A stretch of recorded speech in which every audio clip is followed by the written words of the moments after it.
Chapter 24. After making sure the house, property, and outbuildings were clear, the small group returned to the buses. Sky had stepped out and was looking around. The sadness in her chest felt heavy, almost physical. The mansion grounds were quiet, too quiet, but when she saw the large oak tree beside the pond, something inside her eased. A stone bench sat beneath the branches, weathered but steady. That's the place, she thought. A peaceful spot in a world that had forgotten peace. As the group approached the bus filled with women and children, the door opened. The grief inside was so thick it felt like the air itself was crying. The survivors stepped off slowly, forming two lines on either side of the door, tears streaming down every face. Ernie, Fred, and Letty positioned themselves at the ends of the lines, silent sentinels. Sky glanced at Rachel. Rachel nodded. They entered the bus. The young mother sat in the back, rocking gently, whispering apologies to her daughter. Her voice was soft, cracked, and full of a pain that had no bottom. Sky and Rachel had fresh tears streaming down their faces as they approached her. "Macy," Rachel whispered, placing a hand on her shoulder. "Hun, it's time. We can lay Penny to rest now." "No," Macy cried. "You don't get to tell me when it's time. I'm not ready. I don't want to let my baby go." Sky knelt in front of her. Her voice was gentle, steady, and full of a grief that mirrored Macy's. "Macy. I'm so sorry. I can't pretend to know your pain. But will you look at the place? Just look. We can wait a little longer if you need to, but staying here isn't good for you." Macy looked up at Sky, the young man who had carried her daughter out of that room with such care, who had covered her face, who had protected her dignity. She nodded weakly. Sky pointed out the window toward the pond, the oak tree, the bench. "It's peaceful," she said softly. "It's where I'd want to be." Macy gazed at the spot. It was quiet. Gentle. Safe. She nodded again, tears falling. Sky looked down at the small, blanket-wrapped form. His throat tightened. "May I?" she asked. Macy sniffled and nodded. Sky gently covered the little girl's face again, then lifted her carefully into her arms. She stepped aside, waiting for Rachel and Macy. Rachel helped Macy stand. The woman moved slowly, as if every step hurt. Outside, Ernie, Fred, Letty, and several others had found shovels. Their faces were etched with grief. They leaned the tools against the front of the bus, ready. Everyone returned to their places. Mothers held their children close. Older kids cried openly. Younger ones cried because everyone else was crying. Rachel and Macy exited the bus first, walking slowly between the lines of people. Each mother reached out to touch Macy's arm as she passed, offering silent solidarity.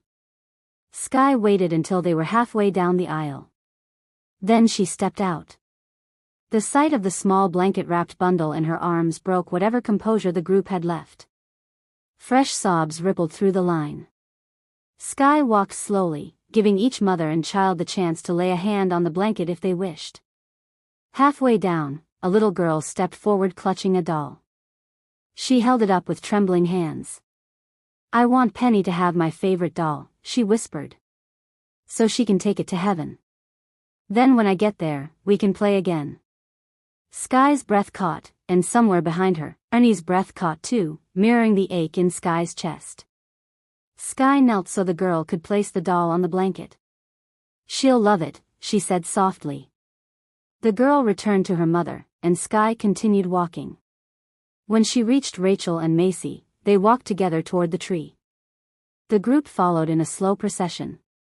Ernie watched Sky's steps, matching his pace unconsciously. His posture was shoulders tight, jaw set, grief heavy in his eyes. Even from a distance, their movements synced.